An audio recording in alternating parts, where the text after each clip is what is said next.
Right, good evening, ladies and gentlemen. This is the People's Mirror, and we pride ourselves on bringing for you what happens in the Kenyan political scene as they unfold. So just in this evening is the fact that Sonko has fully now registered his political party called the National Economic Development Party of Kenya. Now, this Sonko's party that will have a very huge impact on how the gubernatorial city or the gubernatorial seat of the city will turn out in the 2027 major polls becomes the major basis of our analysis in this episode. But other than that, we'll also take a look at what Kalonzo has now termed as a rutopreneurship and bottom-upship while he was talking in the Okoa Uchumi Summit, where he has called for a strong oversight and independent parliament and has commended individuals like Ndindi Nyoro for actually being economic whistleblowers in the Kenyan economic situation. But if you're joining the People's Mirror also again for the first time, please just hit the subscribe button to aid in our journey and also to make this the channel that brings for you comments in what happens in the Kenyan political scene as they unfold. Now, let's go to this party by Honorable Sonko. Now, Sonko's appeals have since been exhausted. He was impeached as a governor of Nairobi, and then he sought to appeal through the High Court, through the Court of Appeal, all the way to the Supreme Court. And in all these appeals, he lost. So his chances of vying again are limited, but he has since defended himself, including in a press conference that he did today while launching his party, that all his appeals have been exhausted, but his reviews have not been exhausted. So let's start from the beginning. Sonko, that started a registration of his party sometimes in 2018 alongside other people like Dr. Nyamu and other members of the party, today confirms that the registrar of political parties have now given them full mandate to operate as a political party. Now, this is happening less than 2 years ahead of the general elections in 2027 has an immense impact on the places or regions that are pro-Sonko on how their regional elections are going to turn out. And later on in this particular episode, we'll take a look at places whose gubernatorial seat, member of parliament seat, and senatorial seat might take a very interesting turn as a result of the introduction of this new party by Honorable Sonko. Now, Sonko says that he has since completed this particular appeal. So when he's asked whether or not he's going to vie under this particular party, he says that this first party this is the first party that is not the old parties, as he identifies with it, and he says this is the new party for the Kenyan people that will shy away from the old narratives that existed therein. He says that there are parties that has existed in the Kenyan scene from as early as when he was in nursery school, and so his new party of the National Economic Development Party of Kenya seeks to be a new party for the Kenyan people that stays away from what he has defined as Kasongo and the others narrative. But when asked whether or not he's going to vie under this particular political party, he now confirms that he has since exhausted all his appeals, yet the constitution still gives him mandate under reviews. And he says for his reviews, new evidence has since surfaced confirming that the person that moved his motion was actually intimidated to do so. He says also the speaker that oversaw that particular motion towards his impeachment to the final part where he was impeached has also since confirmed that he was intimidated to do so. And so Sonko seeks to use this particular new revelation and new evidence into his impeachment and subsequent trials in these three courts to actually now convince the Senate and the courts again to review his impeachment. And he says when he succeeds in that particular review, then perhaps he will have a chance to vie under this particular party. But now he says that this party will front candidates, and they will front candidates not only in the National Assembly or in the MCA positions, but they will front candidates all the way to the presidency. He says that there is a likelihood of joining a coalition with this party, joining parties that are already existent, or this party fronting a candidate on its own, even if that candidate is not Sonko. Now, let's take a look at the impact of this party to the regions where Sonko controls support. When Sonko was the MP, senator, and of course for some time governor within the Nairobi city, he had immense support within the city. He had a group of youths that were actually part of the Sonko group that was actually, a part of employment scheme that he had created for women and young people in the Nairobi area. And so later on, there was even a Sonko security line that was in force and later on got disbanded by himself. That was a job creation opportunity for the youths in the city. And so for the youths in Nairobi city, Sonko identifies with them at the point of their needs. And so we have seen recently that while Governor Sakaja was away in places like Bondo after long since the burial of Raila Odinga, and later on when Governor Sakaja was doing his campaigns in Kasipul, Sonko was paying for people mortuary fees and hospital fees for mothers who were actually just given birth in the city hospitals in Nairobi.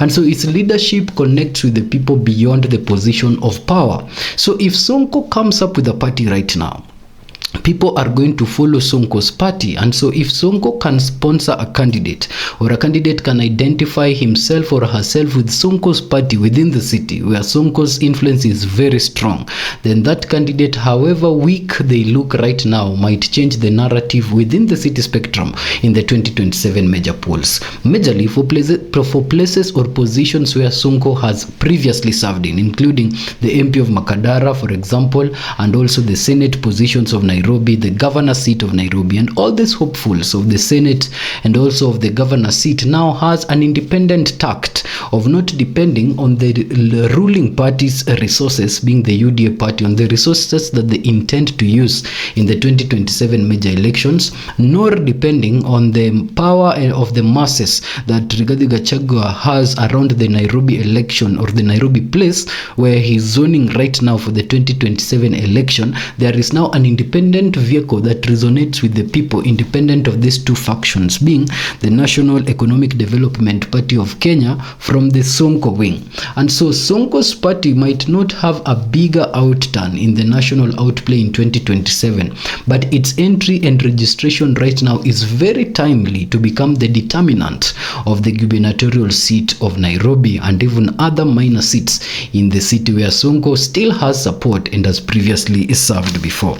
So he has faulted the Chief Justice for actually having discussed his case in live television when the case was still a live matter in court, saying that one of the reasons why Justice Chitembwe actually was ousted as a judge and a justice in the Republic of Kenya is the fact that there is his involvement in this particular Sonko case. So now Sonko has commented further on that particular removal of Chitembwe, saying that his involvement in this case was one of those grounds. And of course, as I said, he has even faulted the Chief Justice for discussing his case while it was still a live matter in court. And so he intends to use these other additional reasons as grounds to review his impeachment and give him an opportunity to contest either as the presidential candidate under the National Economic Development Party of Kenya or in any other position that he would seek to contest in moving forward. He says that he intends to convince the courts and the Senate with, of course, these new findings to overturn their previous decisions. And he has hinted in joining, of course, a coalition. And this might play very, very positively for whatever coalition that Sonko's party will join, not just now in the city area, but nationally. Sonko's, of course, support goes beyond the city, because other than being a politician, he's a very controversial social media, of course, mogul. And so he has his support ranging from his political entities, Kenya, but also beyond Kenya. Sometimes back, people had even said that if Sonko tried Machakos or Mombasa, then his success chances were also still very high. And so joining a coalition right now ahead of 2027, when the Gen Zs are rallying behind Sonko, with Sonko's party, whether he joins the government or the united opposition, that would be an addition to the camp that he will join with his party, his influence, his money, and his following. Now, the party, of course, as you have said, has hinted a likelihood of fronting a presidential candidate on their own or going the coalition way. And we are going to see how this new party is going to be the disruptive party of the city now up to 2027 and what they are going to do. The party chairperson, Dr. Nyamu, has promised that now this was just registration. They are going to call for launching of the party, where they are going to discuss their party manifestos with the Kenyan people, and they are calling upon the Kenyan people to now use this as their vehicle into the 2027 major elections. Of course, you're going to see new youths actually hope into this Sonko'S party because of Sonko'S closeness with the youth, and we hope that now the youths that are trying to eye the seats, different seats in 2027, finds homage in Sonko'S camp. As that launch is coming, we will keep you updated on any further development around, of course, Sonko'S party. Now, away from Sonko and all the way back to Kakamega, we are taking a look at the statements that were made by the good gentleman, Honorable Natembeya, while he was fuming. And he said that Kenya si ya mama yako. That was a statement that was not addressed at anyone particularly, but has been taken out of context to have been addressed to different people in government. So let's start from the beginning. Now, Natembeya reveals that Kalenjins do not love President Ruto, but they love leadership because they have previously tasted the benefits that come from leadership. And so Mr. Natembeya says that for Kikuyus and Kalenjins, it's not about the player in the scene, it's about the position that the player holds. And as a result of that, they see that when their person is in power, then the resources and the activities that they can carry out business wise as a result of that power margin is more important than the person in the power. And so he compares and contrasts this with the Luhya nation that he says does not know anything about power because they have never enjoyed any position of power. He says that for an ordinary Luhya person, then winning or power is enjoyed when the person you have voted for has succeeded and has become a member of parliament. But he says that particular feeling is different from when a person that is from your community is the president. And so he says because the Luhya people have never tasted that power, they do not know the importance of that power. But then he reiterates saying that if you compare his track record in politics and in service of public service and Ruto's track record in public service, then his is a more outstanding one, saying that President Ruto left campus and joined politics right away. And himself, Mr. Natembeya, has since done over 20 years of his life in public service. So he tells the Luhya people that there is no need to look outward come 2027 because now he is the fit person to become the presidential candidate in those particular lines of his speech in the 2027 race. He says that the Luhya person will only be liberated once a Luhya man is in that particular place of power. Now this narrows back conversations that have been had that Natembeya's Kenya Moja movement could actually be a rift that will disperse itself from the united opposition few months ahead of the general elections of 2027 to front its own wing of presidency. Others have looked at this move as a divisive move that might actually render all the votes to President Ruto's camp if the united opposition is divided, but others have also seen it as a very brave move that might torpedo individuals like Natembeya and Babu to the national scene without having to wait or having to use the existing political mechanisms as they are. So Natembeya hinting these particular statements with the Luhya nation is actually something not to be taken lightly because it's a reflection of perhaps his interest to try the national seat come 2027. One, if the DAP Kenya party leadership is not given to him, and number two, if the united opposition arrangement becomes so crowded that he does not get a position that he feels is fit not for himself but for the Luhya people. He goes ahead to say that he asked them to see the discrepancies when it comes to the nomination selection to the positions of army by the government. He says that from Luhyaland, only 4 people could be selected from a constituency. But from Kericho, a place within the Rift Valley area, he says over 140 would be selected, that a bus would come to pick them to the Jeshi camps. And when they get there, now Mr. Natembeya says that their chances of rising to positions of leaderships even in such places like the army, are also dwindled, because for the rotation of the army to happen, the 4 lawyers will have retired by the time 1 out of the 140 or 6 out of the 140 from Kericho will be having those senior positions. And so he says that this is done systematically to exclude them from positions of leadership and influence because of their not being so close to these particular mechanisms of power. And the only reason to change that is to take the vote and use the vote as a mechanism to change a life in 2027. He says that he would be somewhere playing golf alongside other fellow governors, but is spending time right now in Luhyaland to actually shift the mentality for a lawyer person that kuchimba makaburi na kukua made is not the ultimate game.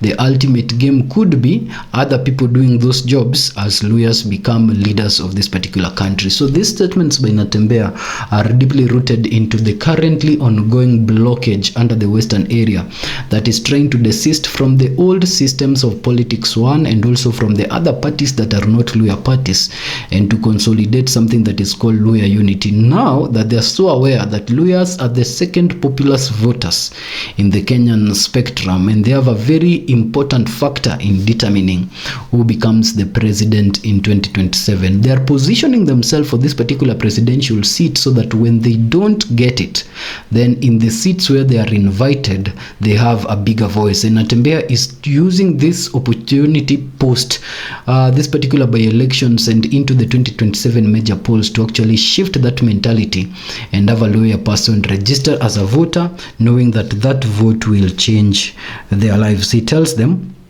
to make sure that they listen to him and to ensure that voting changes their lives in 2027. He also tells them that 2027 ni mwaka ya kujiomboa na kuomboa Waluya. So Natembeya eyes the national seat and say that he has better track record than President Ruto.